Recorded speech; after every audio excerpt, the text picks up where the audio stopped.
Hello everyone, welcome back to home tutor. आज की video में हम देखेंगे क्लास 6 की संस्कृत विषय की प्रैक्टिस शीट। एनुअल एग्जाम्स होने वाले हैं तो ये जो प्रैक्टिस शीट है आपको बहुत ज़्यादा हेल्प करेगी, इसलिए आपको वीडियो को पूरा देखना है। और हमारी इस प्रैक्टिस शीट का टॉपिक है फिलअप्स यानी कि रिक्त स्थान भरो। तो चलिए वीडियो को शुरू करते हैं और वीडियो को एंड तक देखिएगा। साथ में कमेंट सेक्शन में मेंशन कीजिएगा कि आपने अपनी तरफ से कितने क्वेश्चंस सही किए हैं। तो देखिए, परीक्षा में आपको कुछ इस तरह से क्वेश्चन पूछा जाता है। कोष्ठकात् उचित शब्द रूपम चित्वा वाक्यानि पूरयत। कोष्ठक में दिए गए उचित शब्द रूप को चुनकर वाक्य पूरा करें। तो इस तरीके से आपको यहाँ पर कुछ वाक्य दिए जाते हैं जो कि अपूर्ण होते हैं। इनको पूरा करने के लिए विकल्प में 2 शब्द दिए गए हैं, इनमें से आपको सही शब्द चुनना है। तो अभी हम यहाँ पर देखेंगे कि आप किस तरह से सही शब्द चुनकर लिखेंगे, क्या नियम होते हैं इसके। तो ध्यान से देखें इसे। पहला है गंगा निर्गच्छति। गंगा यानी कि जो गंगा नदी है उसके बारे में बात हो रही है। निर्गच्छति का अर्थ होता है निकलना। अब यहाँ पर विकल्प क्या दिया गया है, हिमालयस्य हिमालयात्। यहाँ पर सही शब्द कौन सा होगा, कौन सा शब्द लिखें, कैसे देखेंगे। हिमालयस्य जो है ये शब्द षष्ठी विभक्ति का है और षष्ठी विभक्ति का चिन्ह होता है का, की, के। हिमालयात् जो है इसमें पंचमी विभक्ति लगी हुई है, पंचमी विभक्ति का चिन्ह होता है से। गंगा निकलती है, कहाँ से निकलती है, तो यहाँ पर सही शब्द होगा हिमालय से। तो यहाँ पर हम लिखेंगे हिमालयात्। गंगा हिमालयात् निर्गच्छति। अगला वाक्य है माता कौशल्या अस्ति। माता कौशल्या है, तो यहाँ पर विकल्प में क्या लिखा हुआ है, रामस्य रामात्। तो रामस्य में है षष्ठी विभक्ति जिसका चिन्ह होता है का, की, के और इसे संबंध कारक भी कहते हैं। ये किसी के साथ संबंध दर्शाने के लिए प्रयोग किया जाता है। अगले शब्द में पंचमी विभक्ति है जिसका चिन्ह होता है से, जो अलग होने के अर्थ में प्रयुक्त होता है।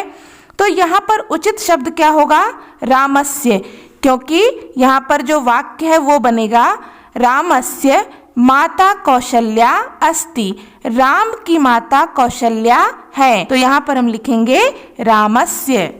अगला है डॉल्फिन इति मत्स्यः निवसन्ति। डॉल्फिन मत्स्य यानी कि मछलियाँ, निवसन्ति यानी कि रहती हैं। कहाँ पर रहती हैं, यहाँ पर विकल्प दिया गया है गंगायाः गंगायाम। पंचमी विभक्ति के एक वचन और षष्ठी विभक्ति के एक वचन दोनों में गंगायाः शब्द का प्रयोग होता है।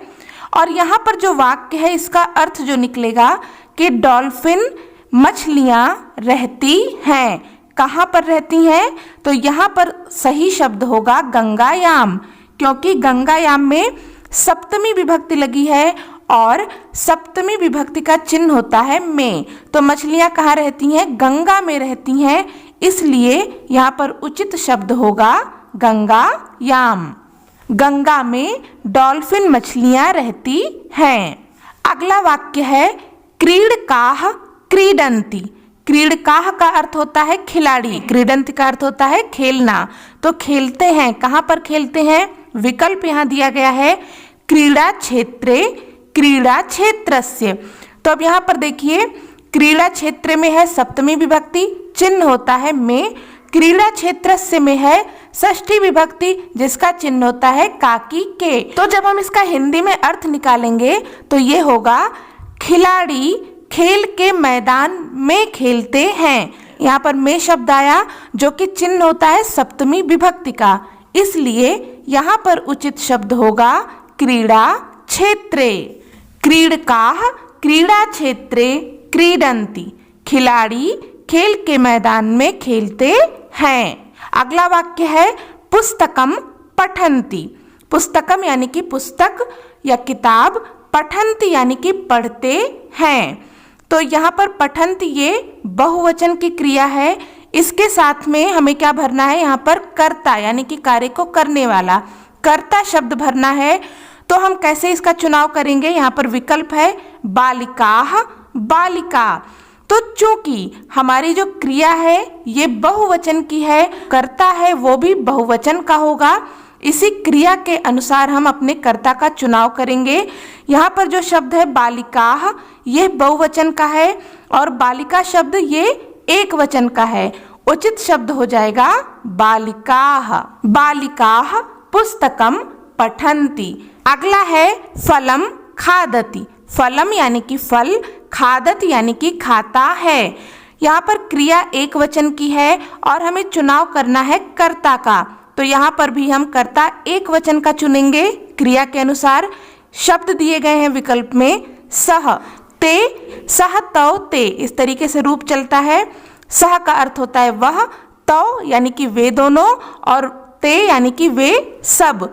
चूंकि हमारी क्रिया एक वचन की है इसलिए हम कर्ता एक वचन का चुनेंगे, तो यहाँ पर उचित शब्द होगा सह। सह फलम खादति, वह फल खाता है। अगला है विहरतः। विहरतः यानी कि विहार करते हैं। तो यहाँ पर विहरता ये क्रिया जो है ये द्विवचन की है, इसके लिए हमें द्विवचन कर्ता का चुनाव करना है। विकल्प में शब्द दिए गए हैं चटकाः, चटके। चटका का अर्थ होता है चिड़िया। चटकाः जो है ये बहुवचन का शब्द है। चटका, चटके, चटकाः, इस तरीके से रूप चलता है। तो यहाँ पर चूंकि हमारा जो क्रिया शब्द था वो द्विवचन का था, इसलिए हम कर्ता भी द्विवचन का चुनेंगे। यहाँ पर उचित शब्द होगा चटके। चटके यानी कि दो चिड़िया। चटके विहरतः। अगला वाक्य है चरतः। चरतः का अर्थ होता है चरना। तो यहाँ पर भी ये जो क्रिया है ये द्विवचन की है। चरति, चरतः, चरन्ति, इस तरीके से इसका रूप चलता है और हमें चुनाव करना है कर्ता शब्द का। यहाँ पर विकल्प में है अजा, अजे। अजा का अर्थ होता है बकरी। तो अजा शब्द ये एक वचन में प्रयोग होता है। चूंकि हमारी क्रिया द्विवचन की है इसलिए हम कर्ता भी द्विवचन का चुनेंगे। तो यहाँ पर भी उचित शब्द होगा अजे। अजे यानी कि दो बकरियां। अजे चरतः। अगला वाक्य है लेखिका पत्रम। लेखिका पत्र को क्या करती है? यहाँ पर उचित हमें क्या चुनना है? क्रिया शब्द चुनना है। तो यहाँ विकल्प में दिया गया है लिखति, लिखन्ति। लिखत का अर्थ होता है लिखना। तो यहाँ पर देखिए जो हमारा कर्ता शब्द है ये एक वचन का है। क्रिया भी हम एक वचन की देखेंगे। लिखति एक वचन में होता है, लिखन्ति बहुवचन में होता है। तो यहाँ पर उचित शब्द होगा लिखति। लेखिका पत्रम लिखति। अगला वाक्य है नौका। यहाँ पर कर्ता शब्द दिया हुआ है, इसके लिए हमें क्रिया शब्द चुनना है। विकल्प में दिया गया है चलन्ति, चलति। चूंकि हमारा जो कर्ता है ये एक वचन का है, नौका यानी कि नाव, क्रिया हम एक वचन की चुनेंगे। एक वचन की क्रिया होगी चलती, नौका चलती। अगला वाक्य है मक्षिके। तो ये जो कर्ता है ये द्विवचन का है। मक्षिका, मक्षिके, मक्षिकाः, इस प्रकार से इसका रूप चलता है। मक्षिका का अर्थ होता है मक्खी। तो द्विवचन कर्ता के लिए यहाँ पर हमें द्विवचन की क्रिया चुननी है। तो यहाँ पर विकल्प में दिया गया है उत्पतति, उत्पततः। उत्पतति जो है ये एक वचन की क्रिया है। यहाँ पर उचित शब्द होगा उत्पततः। उत्पततः यानी कि उड़ना। दो मक्खियां उड़ती हैं, मक्षिके उत्पततः। अगला वाक्य है अश्वः। अश्वः यानी कि घोड़ा, एक वचन का कर्ता है। इसके लिए हमें चुननी है एक वचन की क्रिया। विकल्प में है धावति, धावन्ति। धावति ये सही होगा क्योंकि ये एक वचन की क्रिया है। यहाँ पर हम लिखेंगे धावति। अश्वः धावति। अगला वाक्य है बालकाः अगच्छन्। तो यहाँ देखिए विकल्प में शब्द है स्नानम। स्नानम यानी स्नान को, स्नानाय यानी कि स्नान के लिए। स्नानम में द्वितीय विभक्ति है और स्नानाय में चतुर्थी विभक्ति। तो यहाँ पर सही शब्द होगा स्नानाय यानी कि नहाने के लिए। बालकाः स्नानाय अगच्छन्। फिर छात्रों। छात्रों ये द्विवचन का कर्ता है। तो यहाँ पर हमें द्विवचन की क्रिया चुननी है। विकल्प में दिया गया है हसति, हसतः। हसति का अर्थ होता है हंसना। हसत ये एक वचन की क्रिया है। चूंकि हमारा कर्ता द्विवचन का है इसलिए क्रिया यहाँ पर लगेगी द्विवचन की, उचित शब्द होगा हसतः। फिर है रामः पुस्तकम, यहाँ पर हमें चुननी है क्रिया। तो रामः जो शब्द है ये एक वचन का कर्ता है, इसके साथ में एक वचन की क्रिया लगेगी।